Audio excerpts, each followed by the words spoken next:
Blog Talk Radio.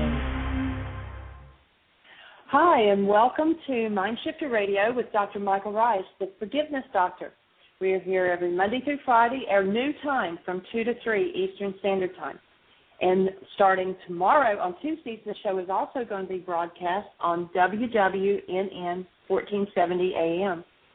So we're really excited. It just seems like everything's just growing and carrying on, and it's outside of us. Somebody else is controlling this. So before Michael comes on, I just want to give the number out. If you have a question, you can either go to the chat room and type it in there, and I'll ask it to Michael, or you can call in 646-200-4169. Michael, take it away. Thanks, Jeanie. Good afternoon, everybody. A beautiful new week here in Fort Lauderdale, Florida, our location for this show, and it's a delight to have you with us. Our topic today is going to be, of course, why is this happening to me again, and the internal Aramaic process of forgiveness. What we are working to do is to provide support to every person on planet Earth who's ready to learn forgiveness, ready to be responsible for their lives, and ready to move forward with a direct experience of the active presence of love, 24/7, 365. We had an interesting weekend this weekend. There was a new Life Expo here in Fort Lauderdale, Florida, and we had a booth and spoke at the expo, talked to hundreds and hundreds of people about forgiveness, and seems to be a topic that's becoming more and more popular on the planet as so many people find themselves in trauma in their lives. And once we start to recognize our part in the trauma, which many people would say, well, you mean I'm to blame for what happens in my life? No, you're not to blame. You're just a creator, and you're responsible for everything that occurs in your world. And as we recognize that, as creators, we see that in order for something to show up in our lives, we have to play a part. We are energetic beings. We play a part in what happens. We live in a world where most everybody wants to blame somebody else for what's happening in their lives. And we're looking to take the understanding of life to a new place, to a new level, and recognizing that each of us plays a role in everything that shows up and everything that happens and every way that we respond to what happens in our lives. And the way we respond to things, generally speaking, determines the outcome of every event. The person who responds to something they don't like out of hostility or fear tends to be in a place of disempowerment, tends to be stuck in a place they don't like being stuck and feeling like it's everybody else's fault. And, of course, if you've been stuck at any particular point in your life, or maybe more than once, you'll notice that you're the only one that was there every time. Your stuck places are about you, and they're the places to learn how to become unstuck. So, Jeanie, you have any thoughts in that regard, or any calls, any input in the chat room? Not yet. We did have a Skype caller, and they must have had a bad connection or something, and they disappeared before I could even get to them. So, Skype caller, give us a shout back. But there's no questions at this point. I know that during the expo, we got to have discussions with several people as they came by the booth and would stop and would be like, what is this about? And trying to give them a synopsis of it in 2 or 3 sentences was like a challenge for me. But I think that we touched a lot of lives this weekend while we were there, just being able to get the information out, and hopefully we'll have a good turnout. One of the things that we did was we handed out flyers. We have a 6-day series scheduled at the Unity Church of Pompano Beach. That's on Southeast 13th Avenue in Pompano. And that begins on March the 6th at 1 o'clock. with Why Is This Happening to Me Again, and that's their core work on the forgiveness process. And then we move through Monday, Tuesday, Wednesday, Thursday, and Friday evenings from 7 to 9:30. And so I believe that we'll have an awesome turnout for that. And then we're looking at doing on Saturday and Sunday following that week, doing a 2-day mini intensive. And that will either be in Boca or here in Fort Lauderdale. So if you want to add some information to that. Michael?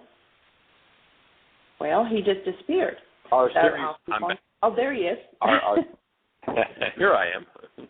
Our series in Pompano will start out with the Why Is This Happening to Me Again workshop, and then go into On Creating Consciously. We'll be doing communication. Did you hear what I think I said? Codependence to interdependence, healing through relationships. And the last workshop in the series, do you remember what that one is, Jeanie, the sixth one? The last one is the Course in Miracles, Introduction and Advanced Understanding of Course in Miracles. That's right. And so that'll be Friday night, the Friday after March the 6th. It'll be in Unity of Pompano, and it's a free open series. Anybody that would like to join us, that would be awesome. And then on Saturday and Sunday, we're doing a workshop oriented toward healing through stress and looking at purpose and MindShifters and still point breathing. So that'll be a 2-day, all-day workshop. We'll start at 9 in the morning, go until 9 at night on Saturday, and then from 9 until 6 on Sunday. So anybody that wants information from that could drop Jeanie a note in the chat room or give us a call at 954-205-4996, and we'll give you more information on it. And again, the call-in number. Oh, sorry. Go ahead, sweetie. I was just going to say the call-in number, if you have a question now while we're here on the radio station, 646-200-4169. And there is a question out of the chat room when you get ready for it. Oh, cool. Let's go for it. It says, what are some of the most typical stuck areas that you hear from people? And then what advice do you give them? Well, I can start most easily with what advice do I give them. My advice is always do all of the above. We teach a whole series of tools. We teach from the forgiveness process to the commitment, from the healing through relationships to the worksheet from the codependence to interdependence workshop. We look at the purpose tool for determining purpose. Are we on purpose in our lives? There's a whole series of tools that we teach. And people who use the tools and practice with the tools, generally speaking, come to an experience with each of the tools that's kind of their own personal relationship with it.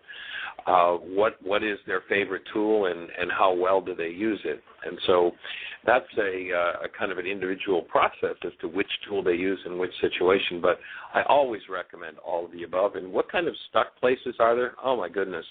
You know, I would say that the biggest one we hear most often is, if only my spouse would, and then, you know, whatever the complaint is. And that's probably major number one. And the reason for that, one of the things we go into in our Healing Through Relationships workshop is we look at a thing we call the file folder effect. And the file folder effect works like this. We store information in our minds. We are energetic beings, and energetically we store information in our minds. And, of course, the only way you can store them is with frequencies. And frequencies operate via the law of resonance. I've used the example several times in the show of don't think about the color of your car. If I say don't think about the color of your car, I just set up a frequency with my voice. Gee, that frequency is converted by the microphone in my phone here. That converts it to an electrical frequency that's sent out over the airwaves, a carrier wave, through cellular towers. It's brought into a receiver that then rebroadcasts it to the radio station. And through Blog Talk Radio, and there's a whole other series of frequency shifts that happen for it to get to your ears.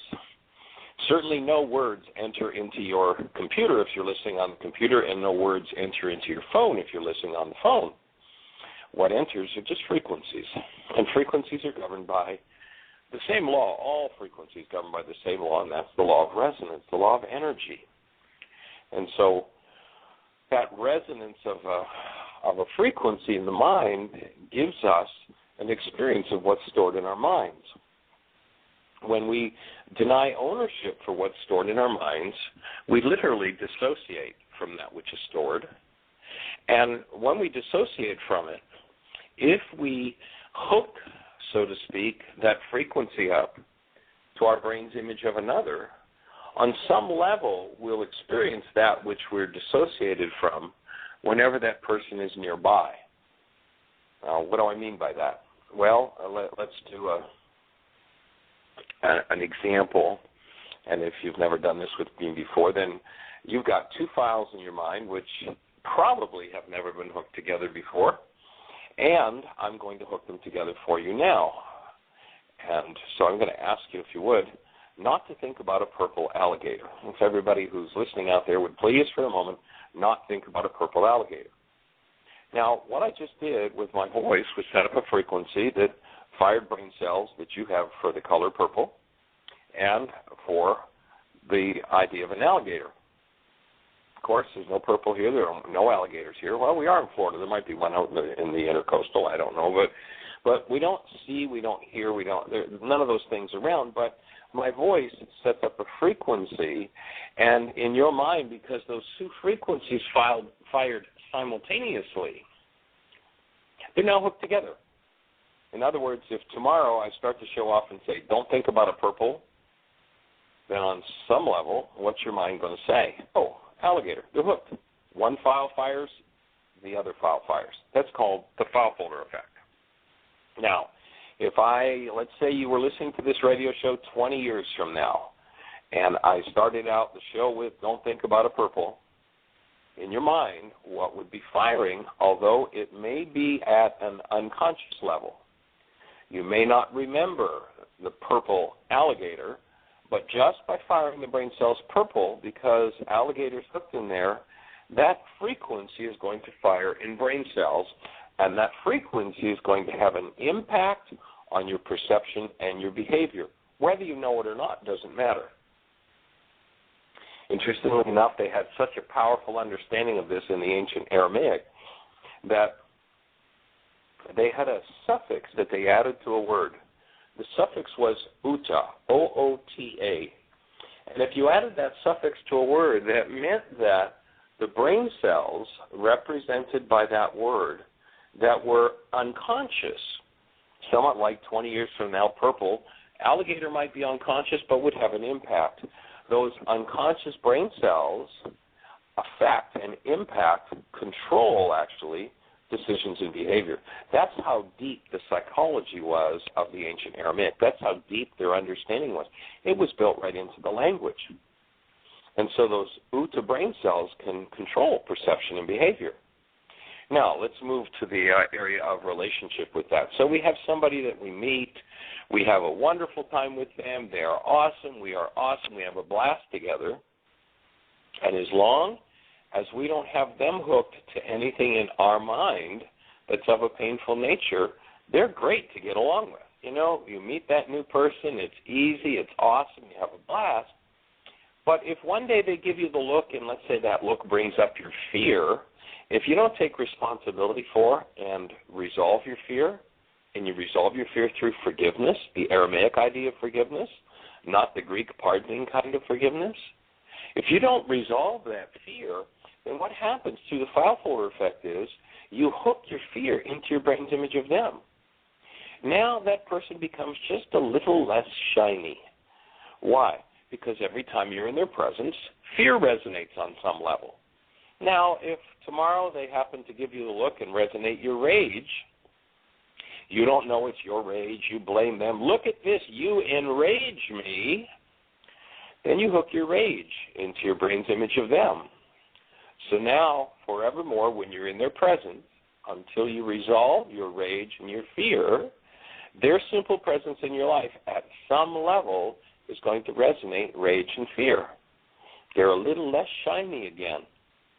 And if tomorrow it's your grief, and the next day it's your hatred, and the next day it's your vengeance, all of a sudden most people come to the point where they want to blame somebody else for what they're feeling, and what happens is simply being in the presence of the person that has resonated, your fear, your rage, your hatred, your vengeance.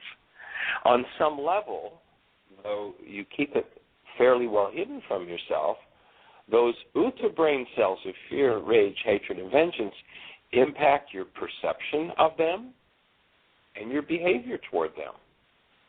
In fact, coming to the point where they'll control your behavior toward them. So what we recommend in a situation such as that, where, you know, the shiny new person is wonderful but not so wonderful after a while, and of course our culture has a solution for that. I just get rid of that person that's not so shiny anymore.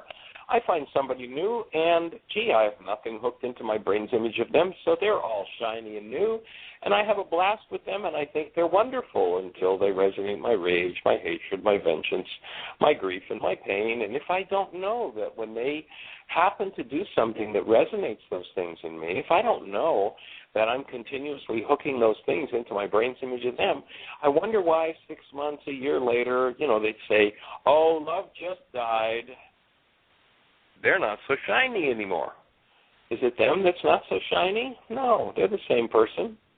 Think about it. When that's happened with you in relationship, you went into a relationship with somebody, you were brand new, they thought you were awesome, and after you'd resonated a few things for them, if they were incapable of being responsible and forgiving those things, the file folder effect says you've hooked all that into your brain's image of them. And, of course, if you put two people together in a room long enough, often enough, they're going to step on each other's realities. If you develop your relationship in the direction of what we're suggesting in the Healing Through Relationships workshop that we do and in the Codependence to Interdependence workshop that we do, if you're using the tools and developing that relationship as a space to heal, rather than going into the relationship and blaming them for what you're feeling, you start to move into a mode where instead of you made me angry, you'll start to say things like, and this is our responsibility communication tool, gee, you know, when you said thus and so, that brought anger up for me. Would you support me resolving, healing my anger? And now I begin to forgive and remove my anger, and all of a sudden, instead of hooking my anger up to my file on them through the file folder effect, I start hooking up support for healing. Awesome relationship, fun times together. And as I hook those things up, the longer I'm with somebody, the shinier they get instead of the duller they get. I have to be responsible, however, for what's going on in my mind. Not exactly one of the attributes of the culture. The culture's always got a story, well, or a question. How did that make you feel? You know, we hear all kinds of therapists who ask their patients, their clients, how did that make you feel? As though somebody outside of you could make you feel anything. Implied in the language is somebody else is responsible for what's going on inside of you, and that's just a plain good old bald-faced lie. Nobody is responsible for what's going on inside of you but you. And if you stop hooking people into those things that you haven't resolved and begin to invite them to support you in resolving those things, all of a sudden the relationship becomes deepened, more awesome all the time. And because of the file folder effect and your awareness of it, you move forward into bigger and better spaces with that person. So that would be what we'd suggest someone do in terms of the tools with this work. We have two callers on the line, Michael. So the first one is, I think, from California, 818. Who do we have? And you're on the air. Hi, it's Susan. How are you today? Awesome. Hey, we're great, Susan. How are you? Fine. What you were saying really makes sense to me. Another thing that could happen in a relationship, say you come from a background of not the best from your past relationship, and this person inspires you for the first time in your life, then all of a sudden you want to do everything for that person. And your whole world is created around that person, and when you're around that person, everything is great. So that could also have an influence in your mind. Well, that's exactly what we're suggesting, is that you consciously, purposely work in your relationships toward taking advantage of the file folder effect and hooking them up to wonderful things in your life. But there's another reason why you felt that way, because that person was not wanted you to feel that way.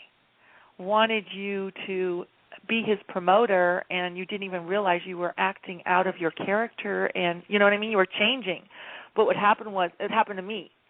And so I had that relationship. And two, he changed. He didn't really see me for who I was, and I got fearful of him. But yet I had to come back. And then once I was fearful of him, then he taught me to get rid of the fear. So it was a very interesting relationship I had with this person because I was so messed up with my ex-husband. But I realized all what you're saying, and I know also about music and tone can have effects on a person's brain too. And if you repeat something 10 times, it also stays in your brain. So, it's but you resonated with me other things because a person could say something the opposite to you, and yet you don't realize it's going in your subconscious, and then you will act accordingly and do the opposite of what that person says to you, but that's what they wanted you in the first place to do. So, Susan, it sounds like you might benefit from going to our website and downloading the reality management worksheet, and that perhaps this particular relationship is one where you fell into what your mind interpreted as at least a file in your mind on being manipulated. Sounds like maybe that ties in. And definitely. What happens? Mm-hmm. Yeah, so what happens with the reality management worksheet? And, of course, once you, through the file folder effect, hook your file on being manipulated to your file in your brain on him, all of a sudden, as I said earlier, he's not so shiny anymore. The truth is, he may not be the one with the problem. He may have problems. He's probably got, like all of us humans, his own set of problems. But the file folder effect of you hooking together your file on him to being manipulated and all the pain and trauma you've had around being manipulated would be a place where instead of he changed, and maybe he did, chances are what changed was all of a sudden your file on being manipulated is hooked in there, and all that went on in you, all the feelings, all the realities that resonate around having been manipulated become projected into your brain's image of him. And the thing that makes the difference is who's feeling it. If I'm the one who's feeling it, I'm the one who needs to clean it up.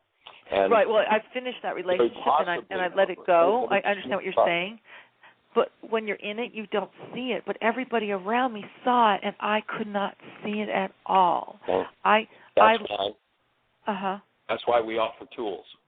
That's why we have step-by-step procedures for getting conscious around those things. I mean, just simply being conscious of the file folder effect. And when, if you walk into a relationship with a file on being manipulated, anything that even comes close, and it may have had zero to do with manipulation. It may have had everything to do. I don't know. Of course, I wasn't there. But by what happens in your mind until you clean out your energies around being manipulated, it's going to be hard for you to tell whether he changed or whether your perception of him changed. My because perception, of the finally I saw the light, because I couldn't see any wrong in him at all. But everyone else did, and I defended him. And then afterwards, I realized, then when something happened, and I realized he was a fake person, but I could not believe it, and I didn't want to, and then I couldn't focus. But now I realize I learned something from him. I never was a victim, but I didn't realize how someone could have an influence so strongly over another person in your subconscious that you weren't even aware of it. But that's exactly what my ex-husband did to us too. So mind can play tricks on you that you have no idea that is happening. That's advertising. Again, that's why we offer tools for staying conscious. Because when some form of hostility or fear comes up, the tendency is to simply go unconscious. And we then believe whatever's showing up in our minds. And what's showing up in our minds, my offering is that if something shows up in your mind with hostility or fear attached, it's not true.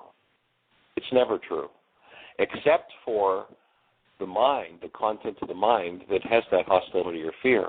So the first order of business we would offer would be to do your forgiveness work to dissolve the hostility and fear in you so that you have clarity.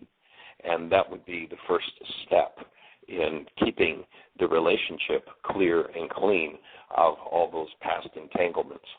Does that make sense? It makes sense.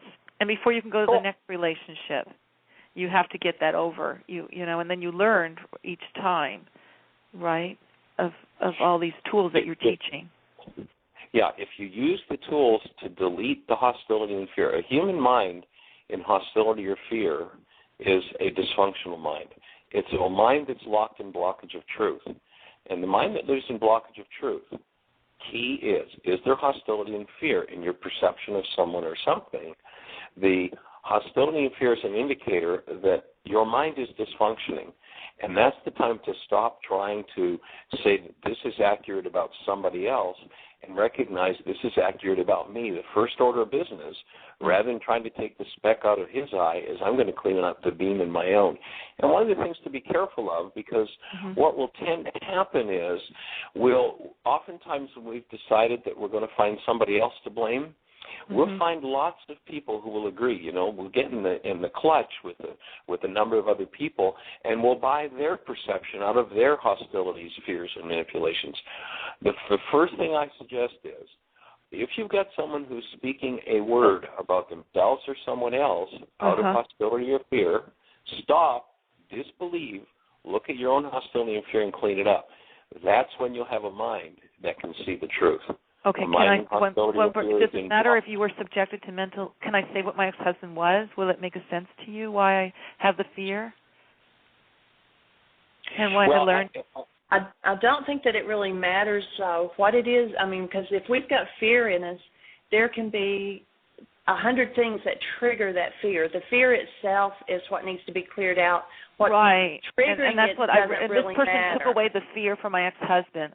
Unfortunately, my husband was a sociopath, and I was subjected to gaslighting, if you know what that is. And so I had that fear in me, and I was scared to meet my ex-husband. And this person, everything was great with him.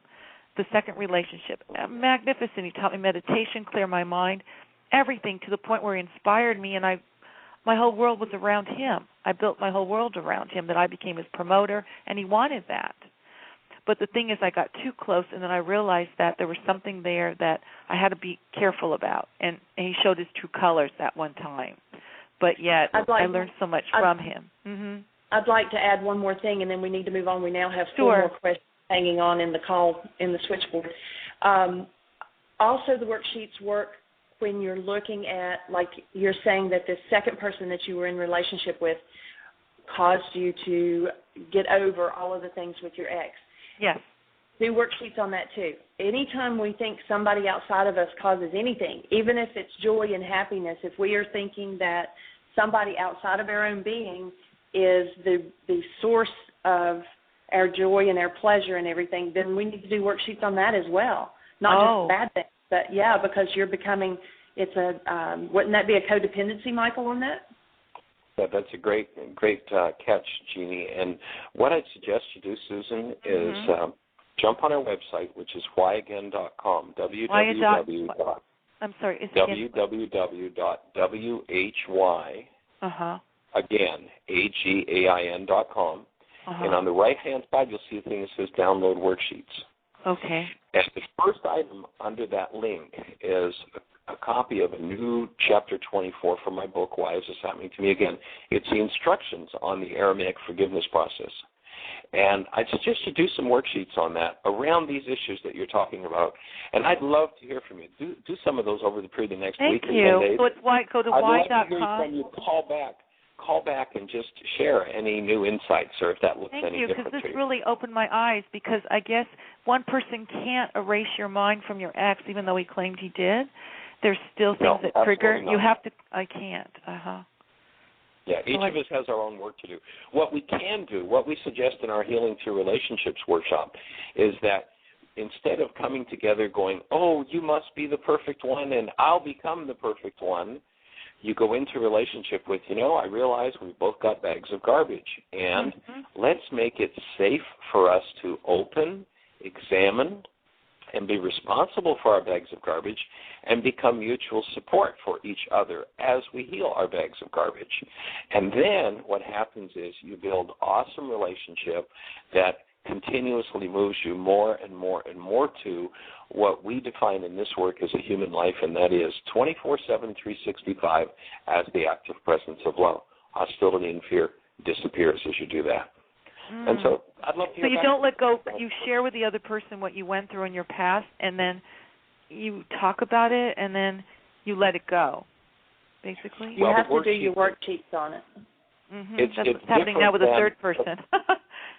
Okay. It's different than just letting it go, but tap into that worksheet process. And yes, I will. So now the new relationship I am will work out because he does know about my past in both relationships. And then I thought I have to completely let go of it and never speak it again. So, which is hard to do. But here's the problem with that, Susan. I can say I've completely let go of it, while under the surface in my dissociated mind, I hold all kinds of trauma and drama from it. I mean, that's a pretty heavy-duty scenario that you put forward, and actually in many treatment circles that we called PTSD. Post-traumatic stress disorder. And that's what I was told, yes. Post-traumatic stress disorder is nothing but those OOTA brain cells we talked about that have never been surfaced and never cleared out, impacting current-day perception and behavior. And people tend to play out those things over and over. So rather than I'm just going to put them away or let them go and never speak of them again, you might do, if you go back to the master teacher of forgiveness, when they asked him, how many of these worksheets do we have to do? They asked him, is 7 enough? And his response was, no, 77 times 70. That means an infinite number till you're complete with that issue. And then you'll be complete with it. But to say, well, I'm just never going to speak of it again, puts it down to that level of OOTA brain cells, and then that impacts every perception you have, every behavior you do in relationship. And you want to keep opening that dissociated part of the mind until it is totally and completely cleared out. Interesting you said that. Susan, there is a link where you can contact us, so you can also get back with us via email too. Okay. And Michael, we really need to move on. We got 4 other people waiting. Thank you so much. Because thank the other person, thank you again for this knowledge. It really helped me today. Okay. Glad I was listening in. Thanks. Okay, bye-bye. Bye-bye. 765, you are on the air. 765. Michael, this is Louise from Marion, Indiana. Well, how are you, young lady? Pretty good. This is a short one. That's good to hear. Pardon me? That's good to hear. Welcome. Thank you. This will be short. You made reference to the Greek definition of forgiveness and the Aramaic definition of forgiveness. Could you clarify that, please? Oh, absolutely. It's one of my favorite things to do. We're taught in this culture, which is basically Greek in its philosophy and its orientation and its theology. We're taught, you did something really terrible, Louise, that caused all this pain inside of me, but it's okay, I'll forgive you, which is the Greek idea of pardoning. Actually a very nice thing to do, but it has nothing to do with forgiveness. And if we pardon someone and call that forgiveness, as most everybody in our culture does, there's always this conversation about, well, I forgave them. Excuse me, you can't forgive anyone. Never forgive anybody for anything. And people go, oh yeah, that's right, I have to forgive myself. Yes. No, please, never forgive yourself for anything. Bad thing to do. Pardoning is nice. You do something crazy, I let myself off the hook. They do something crazy, I let them off the hook. Nice thing to do, but once I've done that and accurately defined it, I know I haven't done my forgiveness work yet. I've just pardoned. Karl Marx says, if you want to destroy a culture, change the meaning of its words. When they changed the meaning of the word forgiveness out of the Aramaic to pardoning in Greek, what happened was we lost forgiveness. And when you lose forgiveness, what happens is people accumulate trauma on top of trauma on top of trauma on top of trauma. And humans can't survive long-term with that much trauma in them. So once you decide if it's appropriate to pardon somebody, and you do that, then you go about doing your forgiveness work. And in the Aramaic, you would never be invited to forgive another. You would never be invited to forgive yourself. You'd be handed a tool with which you go inside yourself and remove the root of your trauma. You collapse with Aramaic forgiveness, and that's the worksheet we were suggesting that Susan go and download. You collapse the projection out of the dissociated mind, out of the part of your mind that you're hiding from yourself. You open that part of your mind, and now you stand face to face with what you've been denying in your life. Instead of they made me sad, they made me angry, they manipulated me, it becomes, oh my God, I didn't realize I had this much sadness. Oh, my goodness, I didn't realize how much anger I had. Oh, I didn't realize how I manipulated people. Remember in Romans 2 it says, beware you who judge another, for that in which you judge another, you have been guilty of practicing. And so with forgiveness, you literally open the dissociated mind that you have, and you clean it out. And when you clean it out, it no longer runs your life nor your behavior. There's a great line in, if I remember correctly, it's one of the books that didn't make it into the scriptures. I believe it's the book of Thomas. And the disciples are talking to Yeshua. And, somebody's just insulted him. And the disciples kind of say, well, why don't you sock it to them? Why don't you give them back some of their own medicine? And Yeshua says, I have none of that in my store. I have none of that in my dissociated mind because I've cleaned out the dissociated mind. I'm not run by things from my past. With forgiveness, you stop being run by things from your past, and you actually live in the present. And living in the present gives you the opportunity to live an actual human life. And we define a human life as the active presence of love. So forgiveness is about getting back to the active presence of love, not letting somebody else or yourself off the hook. Does that address your question, Louise? It sure does. Thank you so much. Any other refinements on it? Any other thoughts on it? I have to think about it. I'm taking notes as you speak, and I have to think it over. So here's my thought. The same instruction I just gave to Susan. I jump on the website, go to the download worksheets, download the worksheet, and do a couple of them and see the difference. In the Aramaic language, the word forgive is shabag. And in step 5 in that worksheet, there's where the forgiveness happens. And the word shabag in Aramaic actually literally means to cancel. And it has to do with removing drivers in the mind that keep us believing something that's inside of us is happening outside of us. So I would invite you to go ahead and do a few of those and get back to us and share with us what your experience is, because everything starts to turn around when you do that. I have a bunch of your worksheets. I'm with Reverend Jane. Awesome. But haven't you revised those worksheets? Aren't they different now than they were? Yes, the latest one is always on the website. You can always go and get it. I'm sure that's the one Jane is working with now. I know I sent her a copy, and so that's probably the ones that she has there. Okay, thank you very much. So are you physically in the Reverend James' presence right now? Not right now. On okay. Sundays I am. Put her on the phone for a minute and let us say hello to the young lady. She's in queue. Oh, cool. Jane is one of my favorite people in the world. I know that, and you're one of hers. Oh. Awesome. She's in queue. She's in queue. There's about 3 people before her, and then we'll put her on. Okay, awesome. Let's go for it. Thank you. Have a good day, Louise. Thanks for the call. Thank you, Louise. Okay, first is we've got Dr. Tim and also Lady Jane in queue, but 386, you're next, and you're on the air. Hi, thank you for taking my call. This is Sheena. I wanted to know, there is a job. I had applied for 2 positions. One was the lower position that I applied for, and they did not want to give me that job. So I called the job back, and I explained to them what happened and how I filled out an application for 2 positions on their computer. And I wanted to know if you see this job coming up for me. Well, I'll tell you what. If you want to tap into Carol Guy's radio show, which is happening, I think, from 9 till 10 in the morning Eastern time at this point, Carol works more. We work more with the forgiveness process and responsibility communication, codependence work than tapping in and doing feedback along those lines. So you might want to check out Carol Guy's show on the Angel Network on Blog Talk, and that would actually be a more appropriate question to ask her. Okay. Well, since I'm on, is it okay that would a relationship question be along the lines of for forgiveness process?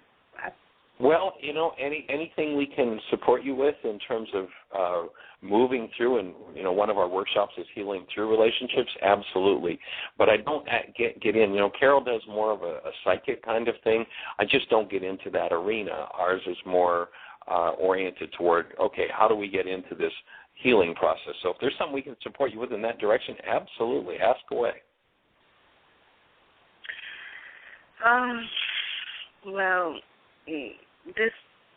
I had a past relationship I was in for 9 years, and now I'm in a new one. And it's been going okay. It's just that this person has some issues that they're dealing with, and they're taking it out on me. This is fairly new. So in terms of your healing, Sheena, the question I would ask is, how does it look like your life to be in relationships where people take it out on you? Is that an old dynamic for you? No, I have done that in the past. Okay, so there's the projection aspect of it, and if you were listening earlier, the input was to go to the website, download the worksheet, start doing some worksheets around that, and I think what you're going to find is you'll get some clarity of mind on that, and so each of you, we call what you just described, we call those in our Healing Through Relationships work, relationships based in matching bags of garbage. And relationships based in matching bags of garbage can be really difficult increase in discomfort and disorientation and upset and anger and fear and rage. It can be that, or if you'll take the tools that we teach and work with them, the exact same relationship will become an awesome space for both of you to heal and to create support for each other in healing. The key will become, however, that you have to own yours and he has to own his. And as you each do that, you'll step into deeper and deeper spaces of support for healing rather than deeper spaces of blame of the other party. And that changes everything. And the worksheet will help to do that. There's also a pretty intuitive step-by-step communication worksheet on the website that you can download. You can also, on the website, order the DVD of the communication or the Healing Through Relationships or Codependence Workshop. All of those things you'd find useful for working through the issues in any relationship that you go into. Again, it's not the relationship that makes the difference as to whether it's awesome or destructive. It's what you choose, Creator, to do with it. And you're always a choice in that regard. Yep. So thank you for your call, Sheena, and we hold you in a blessing. Do some more sheets. Give us a call back to us and give us a report. Let us know what you experience. Okay. Thanks. All right. Blessings. Have a great day. Okay. We have a question in the chat room. We have 3 callers on the line. I'm going to Dr. Tim Hayes is next. So, Dr. Tim, you're on the line. Good afternoon. Hi. Hey there, Dr. Tim in chilly Chicago. Yeah, chilly, wet Chicago. I didn't want to take too much time. I got on from the beginning, so I just wanted to share that last night we did it was a book club on teleconference on the book The Gentle Art of Blessing, and one of the people highlighted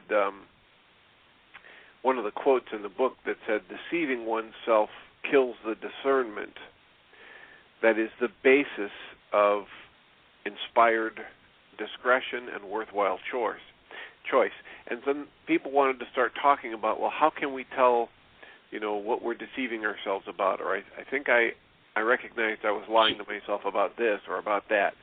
And could you repeat the quote again, Tim? the quote was By that... the way, for those who don't know, Dr. Tim's a psychologist in Chicago, actually, Crystal Lake area, that has an ongoing MindShifters support group, and he welcomes new people to come and be part of that group Tuesday nights.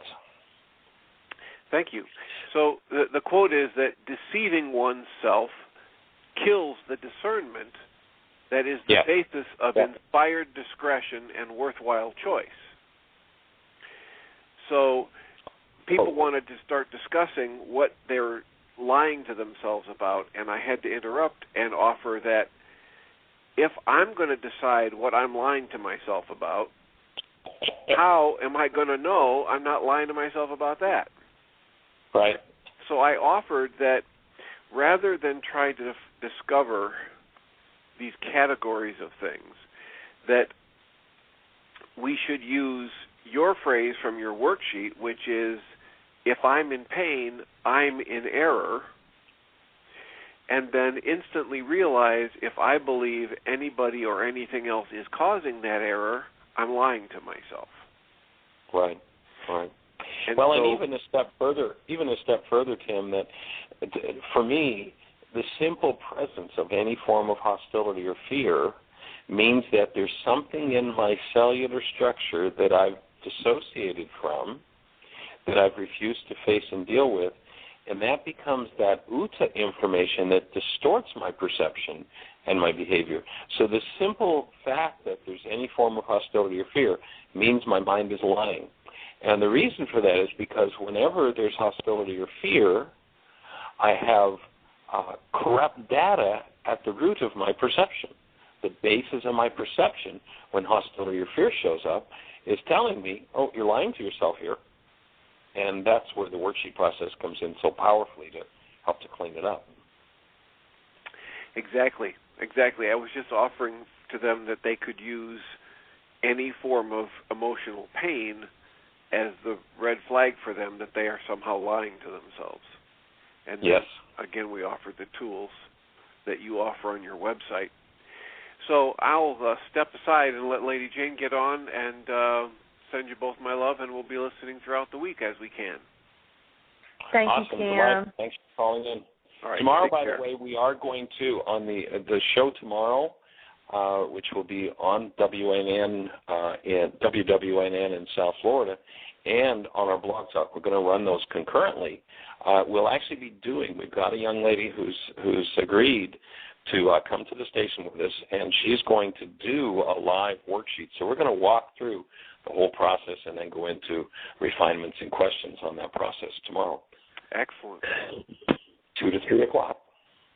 Excellent. We'll talk to you soon. Okay, thanks for the call in. Love you. Thanks, Tim. Lady Jane, you are on. Good. Hi. It's good to hear your voice, Jeanie.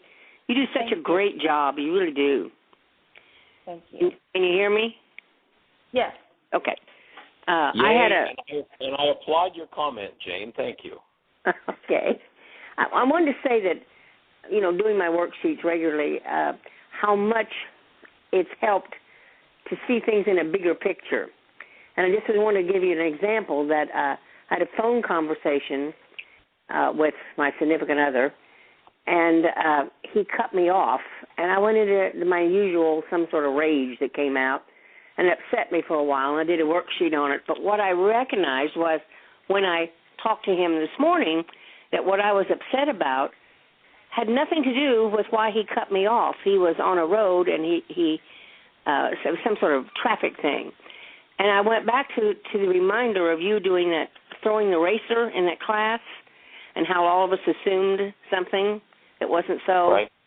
So I got to experience that, and I felt so humble today and so recognized that it's all about me. It really is. It has nothing to do with him.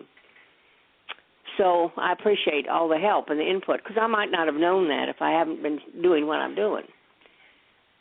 Yeah, and you're what, at about maybe 60 days out of doing 5 worksheets a day? 60 days out. Well, let's see, I've done How 2 long in... have you been doing 5 days a week, the building the brain cells game and the 5 worksheets a day? You've been doing that for about 60 days now? I think it's more. It's 40 and 40 or 80, and then I've got a half of the other. So, no, it's more, a lot more than that. Awesome. It is amazing when you make it a new habit to wash your mind every day, how differently the world shows up, isn't it? And it does. It was big aha. If I hadn't done those sheets, I would not have known that or didn't want to recognize it. So that just means it's one more thing that I can recognize about myself. So I want to make that brief. That's all I wanted to share with you about how important it is to do the worksheets. Also, I would like to mention about tithing, that our church tithes to you all, and maybe some of the people that are listening would like to consider that, because it's helped me to do that in our congregation. Awesome. Well, thank you. You're welcome. We appreciate it. It certainly helps us to stay on the road each week when we receive that tithe from you and from the folks in your church, and we're awesomely blessed by it, and we're taking it to every corner of the planet that we can. I know. Well, let the other people speak now. I just wanted to share that one incident, and I'll be talking to you later. Thank you. We love you, Jane. Love you too. Love you, Jane. Bye-bye. Thank you. One of the things, that we didn't share, Jeanie, that happened this weekend that was just awesome. We did talk last week about the fact that we've been invited to speak at a temple on Friday night for the Shabbat service. And it was about a 3-hour service, and I was the one who presented the sermon. And it was just really a sweet, awesome space. The Rabbi Mark Lebowitz in the TAO Center here in Fort Lauderdale was just so awesomely welcoming. The service was fun. There was a lot of music. The rabbi plays the guitar and sings, and the people were just so genuine and so welcoming. The day, before we spoke on Friday that morning, I got a call from the rabbi, and he's like, Michael, Jeanie, we're looking forward to having you at our temple tonight. Everybody's so excited, and we'll be welcoming you with love and caring and support and light. I mean, it was just awesome. And then when we presented the core ideas in this work, it was just, we had such a wonderful response. We had about a 20-minute space in their service to present these ideas of responsibility and forgiveness. And then several of the people who were at the service on Friday night came through the conference, and they were all very excited about the impact that it had. And, of course, we're working with the ancient Aramaic, and in the Judaic religion, their roots are all Aramaic, and returning more deeply to those roots is something that will serve us all, and moving forward in healing ourselves. Our basic purpose in this work is to heal ourselves, each other, and the planet, and together we are. And so it was really fun to reach into that community. We're looking forward to heading to Unity of Pompano on March the 6th to do a whole week of things there, and invite you to invite others if you're here in South Florida. And, if you're ready to really do some deep work and you're in a different part of the country, especially if you're in one of those deep freeze parts of the country, you might make a plan the week of March 6th to take a vacation. Come to Fort Lauderdale. We'll be doing we'll actually do the Sunday morning service at Unity, then Sunday afternoon, Monday night, Tuesday night, Wednesday night, Thursday night, Friday night workshops every night from 7 to 9:30. They're all free open workshops, and then we'll do a 2-day intensive here. It's going to be around stress and purpose and forgiveness and still point breathing. And that 2-day workshop, there is a fee attached to the 2-day workshop, but that whole week will make for a very awesome week if anybody wants to come and join us and take your work and your process to the next level and learn these tools in a new way. Exactly. The discussion going on in the chat room has been very interesting. There was a young lady, and if anyone knows Trish or if you're still listening, please call back in. She had some issues come up in her face, and there were several of us that were offering her a solution, and the next thing you know, she was out of there. And so it's like you were talking, the resistance and the stuck points, and denial is a big one. And we were trying to explain the difference. She was saying, she couldn't get past an issue that had happened in her life, and she figured she'd just she tried to forgive him, and then she finally decided she'd just forgive herself and move on. And we were trying to say, it's not that. That's pardoning. You have to go inside. You have to remove the pain and the things that don't belong within your system and to get past it. And she was just out of there. And so the conversation now is, what does this look like? Was she afraid? Was she angry or what? And we were just talking about, how resistance comes up and people just have to get out of the space and they don't even realize that they're resisting it. They're just acting out of what's up for them. And I think in her case it was probably fear because we were getting really close to her core issue maybe. I don't know. So if anybody knows her or whatever, hold her, send her light and love and hopefully she'll come back and talk to us. Those Uta brain cells, honey, are such a key to what controls perception and behavior. And one of the things that happens when we're in blockage of truth, when our mind isn't telling us the whole truth, is that as stress gets closer, as the truth gets closer, our stress goes up. And unfortunately, most people have their internal stress hooked up to, I abuse, I get rid of, I leave whoever it is that's bringing the truth close to me. Or I attack instead of, and what you can do with these tools is rewire your mind so that your mind all of a sudden is wired up to, when somebody comes with truth and my stress goes up, my stress motivates me to do my work inside rather than, try to get rid of or blame somebody else. And if you want to see a really awesome example of that, there's a great film out right now, which is great for many reasons. It's called The King's Speech. And it's a story about King George. Yeah. I don't remember which one. In the 1940s, as he has a speech impediment and has to deal with this in his life. And the main part of the story is how he ends up coming to power and how he deals with his speech impediment. But there's one particularly great scene where he works with this speech therapist, and, of course, he's the king, so he's, kind of an egomaniac. Everybody kowtows to me, you serve me, you do what I tell you to do. Nobody questions me, and nobody dares to confront me with what I don't want to look at. And so he ends up working with this therapist who's, I forget his name, but the same fellow that played the piano player in the movie Shine. He was awesome in it. And, he's just like, sorry, King, you're just another one of the guys. You got a problem, I'm going to support you. I'll bring you healing, but you're going to do it my way because I know how to work with this type of a problem. That's my specialty. And there's one particular point in the film where finally this therapist gets brave enough, even though this is the king who could have his head taken off at any second, he gets brave enough to share with him.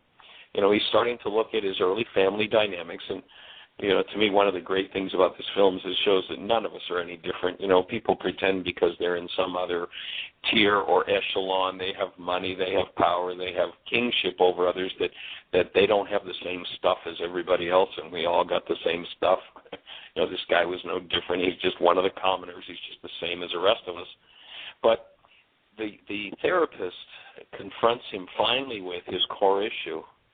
And he kind of gets in his face and he says, and what you need to look at is you got to deal with your fear. And, man, he just goes into a rage toward him, though this is the best support the man's ever had.